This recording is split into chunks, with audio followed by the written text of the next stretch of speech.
തായ നമഃ. ഓം ധ്യായ നമഃ.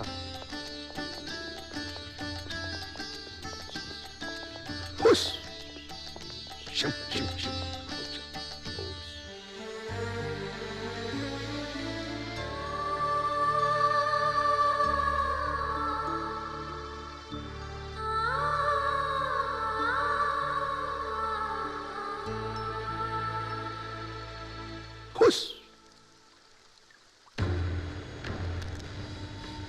എഴുന്നേക്കടാ. കൃഷ്ണ ഭഗവാനെ, എഴുന്നേക്കാൻ. എല്ലാരും എത്തിയോ?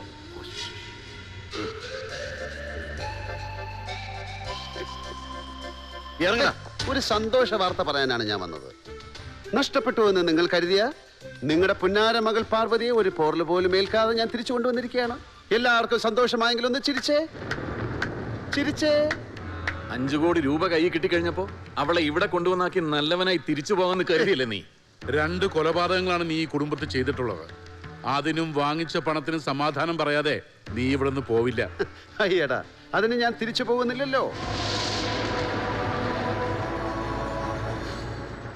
ഇപ്പൊ പറഞ്ഞില്ലേ 2 കൊലപാതകങ്ങളും 5 കോടി രൂപയെന്ന്.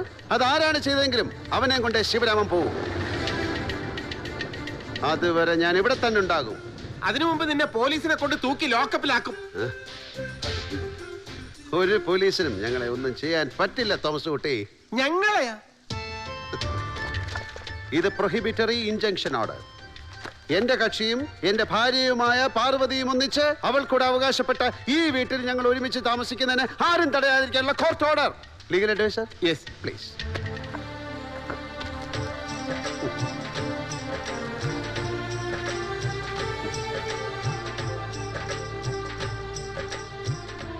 ശരിയാ, കോർട്ട് ഓർഡറാ. ഇത് ലംഘിച്ച കോർട്ടല്ലേ? അത് കോടതിയില്ലല്ലേ, അത് അവിടെ നോക്കിക്കോളാം. ഇവൻ ഇവിടെ നിന്ന് പുറത്തിറക്കാൻ നമ്മൾ മതി.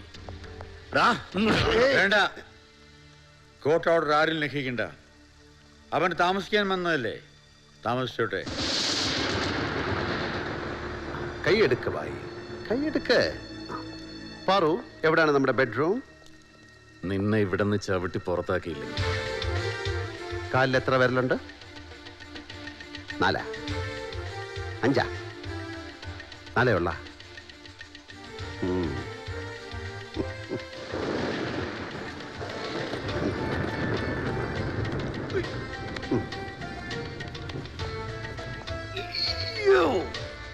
സ്വാമിയേ ശരണമയ്യപ്പോ. പാർവതി പെട്ടി ഇവിടാണോ വെക്കുന്നത്? എങ്കിൽ പെട്ടി ഞാൻ അവിടെ വെക്കാം. അതെന്തിനാ? 2 പെട്ടി അവിടെ ഇരിക്കട്ടെ. എനിക്ക് എല്ലാ പെട്ടികളും കൂടെ ഒരു സ്ഥലത്ത് വെക്കുന്ന ഇഷ്ടമല്ല. എനിക്ക് ഈ വീടിന്റെ സ്കെച്ച് ഒന്ന് വേണം. ആരൊക്കെ ഏതൊക്കെ മുറി താമസിക്കുന്നു, എത്ര സ്റ്റെയർ കേസ് ഉണ്ട്, ബാത്റൂം, കാറ്, ഷെഡ് ഉണ്ടെങ്കിൽ അത്. കാലിൽ എത്ര വിരലുണ്ട്? 4, 5?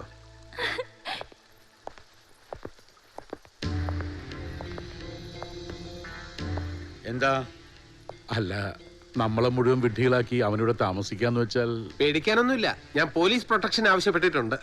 പേടിയില്ലേ പിന്നെ എന്തിനാ പോലീസ് പ്രൊട്ടക്ഷൻ? ഭാവിയിൽ പേടി വരികയാണെങ്കിൽ ഫ്യൂച്ചറിൽ പ്രൊട്ടക്ഷൻ.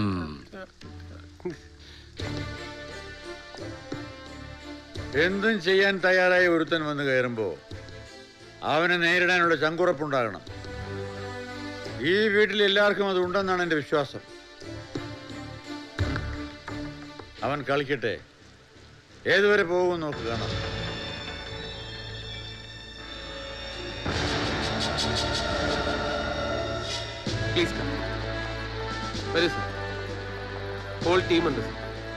ഈ വീടിനെ കുറിച്ച് വ്യക്തമായൊരു ധാരണ കിട്ടിയല്ലോ? കിട്ടി സർ. ഒരു ഭീകരനാണ് ഈ വീട്ടിൽ കുടിയേറിയിരിക്കുന്ന ഓർമ്മ വേണം. ഈ വീട്ടിലെ ഓരോരുത്തർക്കും ആവശ്യമായ പ്രൊട്ടക്ഷൻ കിട്ടിയിരിക്കണം. എല്ലാവർക്കും കിട്ടിയിരിക്കും സർ. വെറുതെ ഒരു കോൺസ്റ്റബിളിന് ഇടാതെ എന്തിനാണ് തന്നെ തന്നെ ഇവിടെ പോസ്റ്റ് ചെയ്തെന്ന് മനസ്സിലായോ? മനസ്സിലായി സർ. എന്തെങ്കിലും തെളിവുണ്ടാക്കി ആ കുടിയനെ എത്രയും വേഗം അറസ്റ്റ് ചെയ്യണം. അത് കള്ളത്തെളിവാണെങ്കിൽ പോലും സാരമില്ല സർ. താൻ എപ്പോഴും ഇവിടെ തന്നെ കാണണം. ഞാൻ ഇവിടെ തന്നെ നിന്നോളാം സർ. സ്ഥലം മാറ്റം കിട്ടാതിരുന്ന മതിയായിരുന്നു. ഇത് വലിയ ശല്യമായിരുന്നു.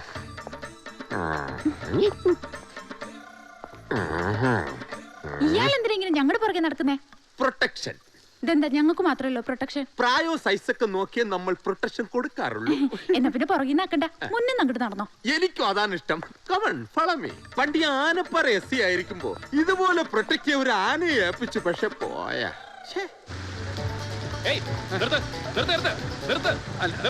ഞങ്ങള് ശിവരാമനെ കാണാൻ വന്ന. ആരെയും കാണാൻ പറ്റില്ല. ശിവരാമ ചാണ്ടി, അതെ, ഏയ് എന്റെ ഫ്രണ്ടാണ്, കയറ്റി വിട്. ഓ വാ. ഹലോ, ഇതാരോ വന്നിരിക്കുന്നു. ഈ ബാഗിൽ എന്താണ്? ഇത് മെഷീനറിയാ, നമ്മുടെ വാച്ച് ആ, കമ്പനി. കലക്കി. ആരാ ഇവരൊക്കെ? ഇതെന്റെ കൂട്ടാളി ചാണ്ടി, വലിയവനാണ്. സ്കോച്ച് വേണോ, നാടൻ വേണോ, ചാപ്ര വേണോ? ഇവനോട് പറഞ്ഞ സാക്ഷാൽ സ്കോട്ട്ലൻഡ് ടെക്നോളജി പ്രകാരം 1 മണിക്കൂറിനാം സാധനം തന്നെ. ബൈ ദ വേ, ഇതാരാ? ഇതെന്റെ പുതിയ ട്രെയിനിയാ, മീനാക്ഷി. Hello, welcome. കൈ വിടുപ്പാ, നീ ഉള്ള പോമാ.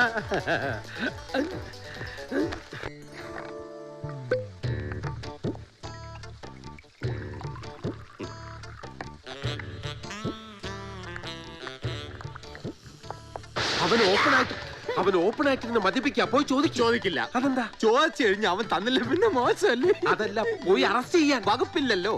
അവൻ മദ്യപിച്ചിട്ട് അനാവശ്യം പ്രവർത്തിക്കുകയോ പറയുകയോ ചെയ്താൽ അപ്പ അറസ്റ്റ് ചെയ്യാം. പോയിന്റ്. ചാണ്ടി, മുകളില് ദാ ഇപ്പൊ താടി വെച്ചൊരു കക്ഷി വന്ന് നിന്നില്ലേ? അതാണ് ഈ വീടിന്റെ നായകൻ, ബഡാ സാബ്. എന്തും തീരുമാനിക്കാൻ ശക്തിയുള്ളവൻ. പക്ഷേ പറഞ്ഞിട്ടെന്താ കാര്യം? സ്വന്തം മകളെ വിശ്വസിക്കാതെ മറ്റു ബന്ധുമിത്രാദികളെ കണ്ണും പൂട്ടി വിശ്വസിച്ച് മകളെ കൊലയ്ക്ക് കൊടുത്തവൻ. ഇനി ഒരു കക്ഷിയുണ്ട്, ദേ അങ്ങോട്ട് നോക്കിക്കേ, ഒരു മുട്ടത്തലയൻ. സ്വന്തം മകളെ പോലെ സ്നേഹിക്കേണ്ടവളെ ഗുണ്ടകളെ വിട്ട് തട്ടിക്കൊണ്ടുപോയി കൊന്നു കുഴിച്ചു മൂടാൻ ശ്രമിച്ചവൻ. നടുമുറിയിലിരുന്ന് മദ്യപിക്കുന്നതും പോരാ, അവൻ വായി തോന്നിയൊക്കെ വിളിച്ച് പറയുന്നത് കേട്ടില്ലേ?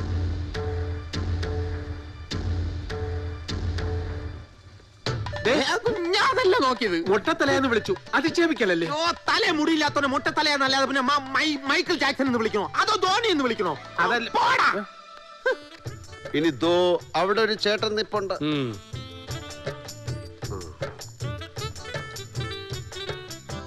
ഇതിനിടയിൽ ഈ ചേട്ടൻ ഇങ്ങനെ പഴം വിഴുങ്ങിയതുപോലെ നിൽക്കുന്നത് എന്തിനാണെന്ന് എനിക്ക് മനസ്സിലാകുന്നില്ല. അത് അയാൾക്കും മനസ്സിലാകുന്നില്ല. ചാണ്ടിക്ക് മനസ്സിലായോ? മനസ്സിലായില്ല. ആ, അതാണ് അയാൾ. ഒരു പിടിയും കൊടുക്കില്ല. പിടിയില്ലാത്തവൻ. ഇവന്മാരുടെയൊക്കെ തെമ്മാടത്തരത്തിന് കൂട്ടുന്ന ഒരുവൻ. അവൻ ഇവന്മാരുമായിട്ടൊക്കെ തെറ്റി അവനെ കൊന്നു. മനസ്സിലായ? ഇവന്മാരുടെ എന്തൊക്കെയോ നേരിൽ കണ്ടത് കൊണ്ടാവാം ഒരു ബന്ധുവിനെ കൂടി കൊന്നു. എന്നിട്ട് ഈ കുറ്റങ്ങൾ മുഴുവൻ ഈ പാവം ശിവരാമന്റെ തലയെ കെട്ടിവെച്ച് ഒരു ക്രിമിനലാക്കി ജയിലിലിട്ടാൽ ഇവന്മാരുടെ എല്ലാ പ്രശ്നവും തീരുമല്ലോ. പഴം റെഡി. ഇനി ലോ 11 ഇല്ലീഗൽ അഡ്വൈസർ തോമസ് 5 കോടി രൂപ എന്നും പറഞ്ഞ് 5 രൂപ പോലും വിലയില്ലാത്ത ഇഷ്ടിക കല്ല് പിറക്കി പെട്ടിയിലാക്കി അവന്റെ അമ്മായിയമ്മയുടെ 16 അടിയന്തരത്തിന് പായസം വെക്കാൻ അടുപ്പ് കല്ല് കൂട്ടിയവൻ, വൃത്തികെട്ടവൻ. പ്രൊട്ടക്ഷൻ കൊടുക്കായിരുന്നു, പക്ഷെ ആരോഗ്യമില്ല. എങ്കിലും അടിക്കരുത്.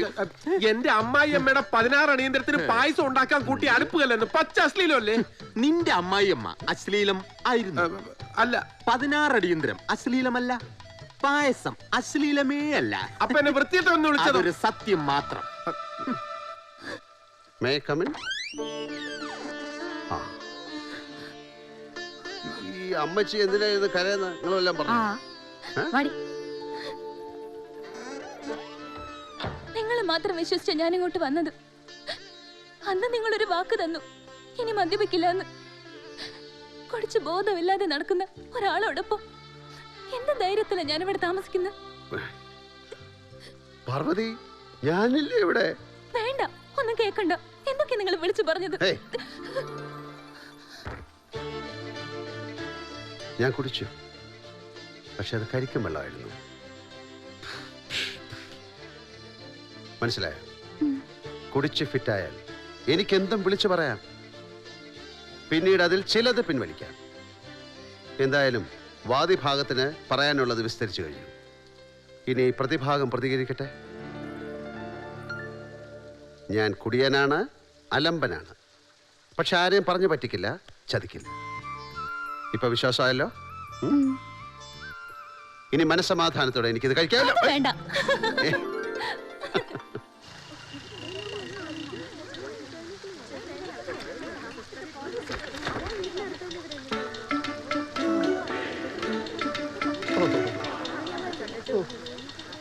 ഒന്ന് മാറ്. എന്താ ചിദംബരം, ഒരാഴ്ച എസ്റ്റേറ്റ് നോക്കാനെന്ന് പറഞ്ഞ് പോയിട്ട് ദിവസം എത്രയായി? പനി പിടിച്ചു മാഡം. ഇത് പനിയുടെ സീസണാണോ? ഇതൊരുമാതിരി പേ സീസൺ മാഡം. ഞാൻ ബംഗ്ലാവിൽ പോയി, അവിടെ ആരുമില്ല, ബെഡാ സാബുല. ഇനി ഇപ്പൊ ഇവിടെ ആരും ഉണ്ടാവില്ല, എല്ലാവരും ബംഗ്ലാവിലേക്ക് പോവാൻ പോവാ. വൈ? ഇവിടെ വന്ന് കയറിയിരിക്കല്ലേ കുറെ ഭൂതങ്ങൾ. ഭൂതങ്ങളാ? അതെ, കോർട്ട് ഓർഡറും കൊണ്ട് വന്നിട്ടുണ്ട് കുറെ ഭൂതങ്ങള്.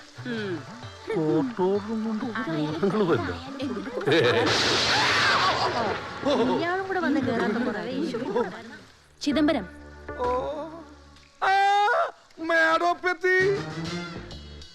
എന്തു പറ്റി ചിദംബരം? ക്ഷീണിച്ചു പോയല്ലോ. പനി പിടിച്ച് കിടപ്പിലായിരുന്നു മാഡം. ആരും നോക്കാനില്ലാതെ ഒറ്റക്ക് കിടപ്പിലായിരുന്നു. ഒരു കല്യാണം കഴിച്ചൂടെ? കല്യാണം കഴിക്കാൻ പോയതാ, നടന്നില്ല. നടന്നില്ലേ? പെണ്ണ് ഓടിക്കളഞ്ഞു, അതുകൊണ്ട് നടന്നില്ല. ഇത് ഇവിടെ ഇരിക്കട്ടെ, ഞാനൊന്ന് കിടക്കട്ടെ. ജമീൻ, ജമീൻ, ചെമീൻ, ചെമീനൊന്നും അധികം കഴിക്കണ്ട. ഞാൻ പേടിച്ചു പോയി, ഇപ്പൊ ആശ്വാസമായി. കരിമീനും തിലാപ്പിയും കഴിക്കാമല്ലോ. ഭർത്താവും ഭാര്യയും നല്ല ഭംഗിയുണ്ട്. നിങ്ങളെ കുറിച്ച് ഇവര് പറയുന്നു ഭയങ്കര ക്രിമിനലാണെന്ന്. കുറച്ച് ഭാഗ്യവാൻ. നിന്നെ കണ്ടിട്ട് അവൻ ഒരു ഭാവ വ്യത്യാസവും ഇല്ല. ഒന്നുകിൽ അവനൊരു ഭയങ്കര നടനായിരിക്കും, അല്ലെങ്കിൽ നിന്നെ അവിടെ പൂട്ടിയിട്ടത് ഈ ഭാവം മണ്ടൻ അറിഞ്ഞു കാണില്ല.